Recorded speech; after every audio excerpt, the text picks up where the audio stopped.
Would you walk away from $1 million business just as things were starting to get going? Well, that's what Vanessa Lau just did. And in this episode, we're going to make sure that you're not busy building a business monster. Imagine hitting over $1 million in revenue in less than 2 years, 680,000 YouTube subscribers, 280,000 Instagram followers, being asked as a speaker to all the big events, being featured in Forbes magazine, and then hitting $500,000 months.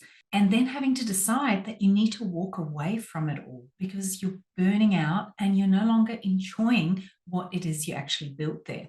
So that's why in this episode, we're going to cover 5 principles to help you build a sustainable and aligned business. And we're going to make sure that you enjoy the journey as much as the end result.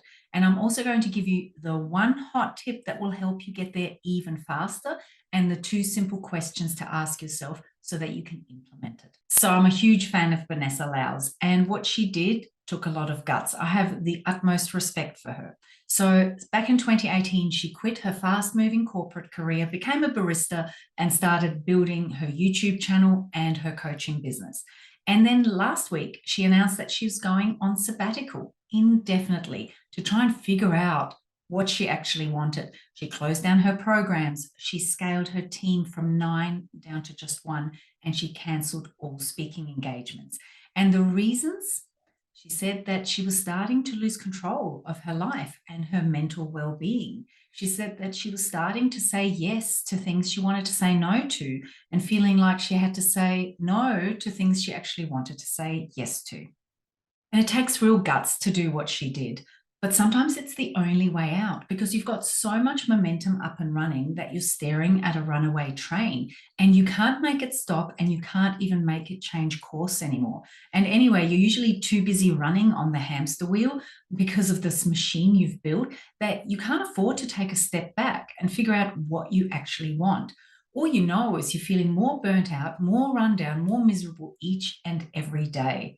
And the joy and the enthusiasm that actually helped you build that business and start it in the first place just isn't there anymore. That's why it's so important to build your business with the long game in mind from the very beginning, because as time goes on, you build more and more and more momentum.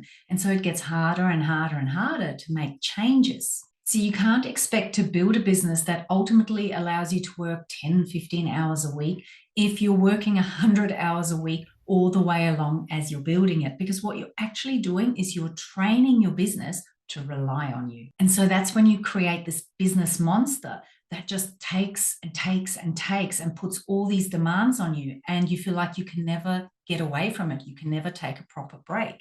And I want you to take a moment and recognize that the fear of this happening might actually be a real thing. And what could actually be going on is that this fear, which is often referred to as fear of success, is what's stopping you from really getting behind your business and building it in the way you know you can. And we'll get back to that fear of success thing and address it a little bit later on in this video. So truth time, is that a real fear for you? Is how will I cope if it all takes off? If my business blows up, how will I manage? Is that an actual fear that's been sitting in the back of your mind and maybe been causing you to kind of be driving with the brakes on? Let me know in the comments below if this is resonating. So it's time to go through those 5 principles that help you build a successful business in an aligned and sustainable way. But for that, let's head outside for a bit. Okay, the first principle that really should permeate every single thing you do in your business is your core values. And that's why it's the very first thing I cover with all my VIPs and with my aligned business mastermind. Your core values are like your North Star, they're your guiding light. And you can constantly check back on them with every single thing you implement in your business to make sure it's in alignment with those core values. Because those core values are the things that truly light you up from the inside out. It's those unconscious things that actually give meaning, joy, and purpose to everything you do. So it permeates what you do, how you do it, when you do it, how often you do it, who you do it with.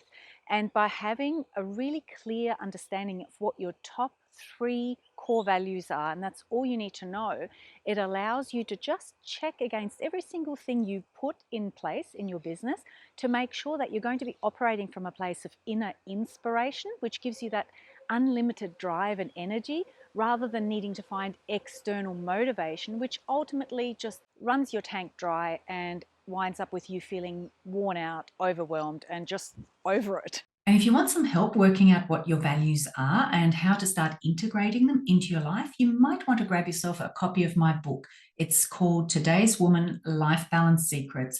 And the link is the first one in the description below. It's just miriamcastillo.com/book. This lack of alignment with my values is the reason I quit my engineering career. I hated going to work. It wasn't aligned with who I am and what I wanted my life to be all about at all. And, looking at Vanessa's story as well, she quit her corporate career, even though it was so promising, probably for the same reasons. And maybe you've been there too. Let me know, because many of us entrepreneurs had the corporate career and decided it's not where we wanted to be. For me, it felt like there was no passion, no purpose, and everything felt very meaningless. I hated waking up in the morning and having to go to work. And I used to refer to it as soul sucking. It literally felt like my soul was dying. And it was actually so bad that even years after I quit that job, I still got anxiety just driving down that street in the city. Now, the second principle is to make sure you actually integrate your business strategy with your alignment strategy. And your alignment strategy comes first. So once you put that together, what is it that's going to keep you in alignment? What is it that's going to keep you grounded and balanced and nourished and keep fulfilling your soul? Then whatever it is that you do in your business in terms of strategy needs to actually accommodate and enhance that. Because where a lot of people go wrong is they'll put together their strategy for business, and then afterwards they try and jam their alignment strategy into the gaps, and it doesn't really work. And so then you end up resenting your business because it's actually getting in the way of you maintaining your sense of alignment and your connection to your soul. Let's talk about aligned effectiveness. So there's a big difference between being effective, being productive, and being efficient. When you're being productive, you're getting lots of things done. When you're being efficient, you're getting them done fast. But when you're being effective, you're actually working on and getting done what's truly important. Now, when you practice aligned effectiveness, you're actually being effective from a place of alignment, which means you get into alignment first, you get into flow, you get into that state where time slows down and you're very clear and you know exactly what you're doing, you're fully focused, and everything else can just fall away. And when you operate from that space, not only are you really working on the things that move the needle rather than just spinning your wheels on meaningless tasks, but you're also coming away from it feeling energized rather than depleted. So practice aligned effectiveness and work on what truly matters. Focus on that. But don't even begin until you're actually feeling beautifully aligned to begin with. But it still didn't quite get it right, because when I then built my finance business, which was, after I went through divorce and I had to kind of start from scratch again, I didn't quite get that right either, because after a few years, it started feeling a bit like my job used to feel.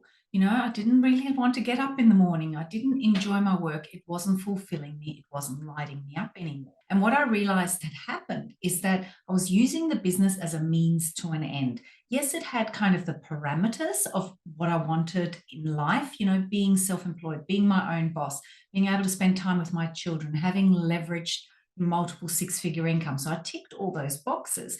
But the way I was needing to show up at work every single day and the things I needed to do to give myself all those other things, I wasn't happy with. And so once again, the joy started to drain out of it. And as much as I loved taking care of my clients and, making really cool things happen for them, there were so many parts of my business that really didn't feel right for me, that were completely out of alignment. Dealing with banks, all the horrible details, being at the mercy of deadlines, other people's deadlines, and other people's policy changes and whims, basically.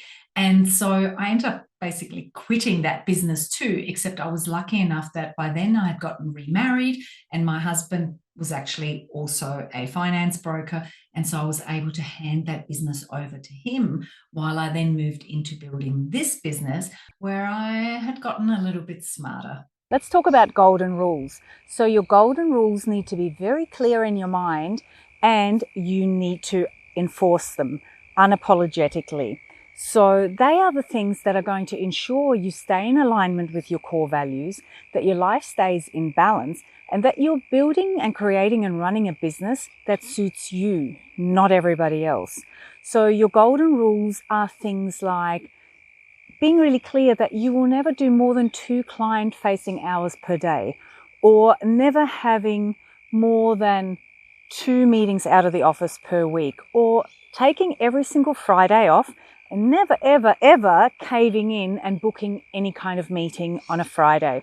So those are all examples of golden rules, and your golden rules get crafted to suit you, to meet your alignment strategy, and then it's up to you to be unapologetic about enforcing them. Now, in a minute, we're going to cover the most important tip of all, and I'll give you 2 easy questions to help you implement it. But before then, please let me know, is this helpful? Are you enjoying this? Give the like button a little tickle, and also hit subscribe and the notification bell if you'd like to see more videos like this. Okay, the final and most important principle of all is the golden goose. What's the golden goose? You're the golden goose. You need to protect your most precious resources, your time, your energy. And every single thing you do in your business, every strategy, every process, and every other person involved in your business should be protecting those 2 precious resources. So the 2 key principles that will help you do that is to remember that, number 1, you need to know the difference between urgent and important, because they are not at all the same. And number 2, less is more. So always look for what can you delete or delegate. Now, the 2 questions that will really help you with that is to ask yourself, does this task need to be done at all? And if so, does it need to be done by me, or can it be done by somebody else? And that way you protect your precious time, your precious energy, because you, baby, you're the golden goose. And without you, there is no business. Okay, and if you feel like you can't afford to pay for help so that you can grow your business and you're still busy doing everything yourself, so you can't quite figure out how you'll implement everything we've talked about just now, make sure you watch out for next week's episode, because that's exactly what we're going to be addressing. And in the meantime, it'll probably be helpful for you to get really clear on what any fears and limiting beliefs are, such as the fear of success and building the business monster, that might actually be stopping you from really going for it and seizing and seeing all the opportunities. And that's what this video here is all about. So jump on that next, and I'll see you over there.